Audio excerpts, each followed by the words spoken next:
नमस्कार दोस्तों, राधे राधे। आज मैं आपको सुनाऊंगी विष्णु भगवान के वराह अवतार की कथा। तो चलिए कथा को शुरू करते हैं। वराह अवतार हिंदू धर्म ग्रंथों के अनुसार भगवान विष्णु के 10 अवतारों में से तृतीय अवतार है, जो भाद्र पक्ष के शुक्ल पक्ष की तृतीया को अवतरित हुए। वराह अवतार की कथा। हिरण्याक्ष और हिरण्यकशिपु ने जब दिति के गर्भ में जुड़वा रूप में जन्म लिया तो पृथ्वी कांप उठी।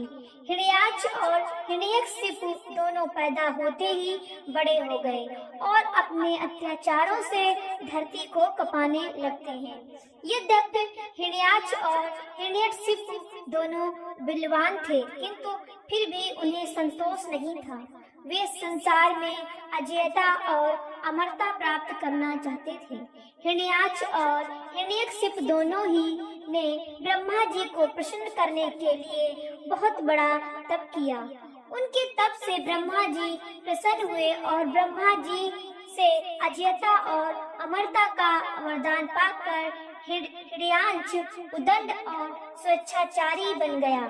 वह तीनों लोकों में अपने को सर्वश्रेष्ठ मानने लगा। हिरण्याक्ष ने गर्वित होकर तीनों लोकों में को जीतने का विचार किया। वह हाथ में गदा लेकर इंद्रलोक में जा पहुंचा। देवताओं को जब उसके पहुंचने की खबर मिली तो वे भयभीत होकर इंद्रलोक से भाग गए। देखते ही देखते समस्त इंद्रलोक पर हिरण्याक्ष का अधिकार स्थापित हो गया। जब इंद्रलोक में युद्ध करने के लिए कोई नहीं मिला तो हिरण्याक्ष वरुण की राजधानी विभावरी नगरी में जा पहुंचा। वरुण ने बहुत बड़े शांत भाव से कहा, तुम महान योद्धा और शूरवीर हो। तुमसे युद्ध करने के लिए मेरे पास शौर्य कहाँ? तीनों लोकों में भगवान विष्णु को छोड़कर कोई भी ऐसा नहीं है जो तुमसे युद्ध कर सके। अतः उन्हीं के पास जाओ, वे ही तुम्हारी युद्ध पिपासा शांत करेंगे। वरुण का कथन सुनकर हिरण्याक्ष भगवान विष्णु की खोज में समुद्र के नीचे रसातल में जा पहुंचा। रसातल में पहुंचकर उसने एक विस्मयजनक दृश्य देखा। उसने देखा एक वराह अपने दांतों के ऊपर धरती को उठाए हुए चला जा रहा है। हिरण्याक्ष वराह को लक्ष्य करके बोल उठा, तुम अवश्य ही भगवान विष्णु हो। धरती को रसातल से कहाँ लिए जा रहे हो? यह धरती तो दैत्यों के उपभोग की वस्तु है, इसे रख दो। तुम अनेक बार देवताओं का कल्याण करने के लिए दैत्यों को छल चुके हो, आज तुम मुझे छल नहीं सकोगे। फिर भी भगवान विष्णु शांत ही रहे। उनके मन में रंच मात्र भी क्रोध पैदा नहीं हुआ। वे वराह के रूप में अपने दांतों पर धरती को लिए हुए आगे बढ़ते रहे। हिरण्याक्ष भगवान विष्णु वराह रूपी विष्णु के पीछे लग गया। उन्होंने रसातल में से बाहर निकलकर धरती को समुद्र के ऊपर स्थापित कर दिया। हिरण्याक्ष ने उनके पीछे लगा हुआ था।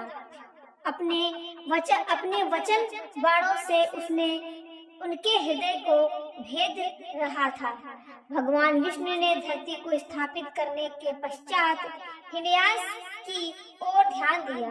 उन्होंने हिरण्याक्ष की ओर देखते हुए कहा, तुम बड़े बलवान हो। बलवान लोग कहते नहीं हैं, करके दिखाते हैं। तुम तो केवल प्रलाप कर रहे हो। मैं तुम्हारे सामने खड़ा हूँ, तुम क्यों नहीं मुझ पर आक्रमण करते? बढ़ो आगे, मुझ पर आक्रमण करो। हिरण्याक्ष की रगों में बिजली दौड़ गई। वह हाथ में गदा लेकर भगवान विष्णु के ऊपर टूट पड़ा। भगवान के हाथों में कोई अस्त्र शस्त्र नहीं था। उन्होंने दूसरे ही क्षण हिरण्याक्ष के हाथ से गदा छीनकर दूर फेंक दी। हिरण्याक्ष क्रोध से उन्मत्त हो उठा। वह हाथ में त्रिशूल लेकर भगवान विष्णु की ओर झपटा।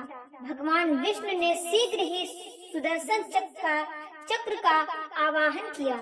चक्र उनके हाथों में आ गया। उन्होंने चक्र से हृदयांश के टुकड़े टुकड़े कर दिए। भगवान विष्णु के हाथों से मारे जाने के कारण हृदयांश वैकुंठ लोक में चला गया। तो ये थी भगवान विष्णु के वराह अवतार की कथा। अगर आपको वीडियो अच्छा लगा हो तो वीडियो को लाइक करें, चैनल को सब्सक्राइब करें, शेयर करें। राधे राधे।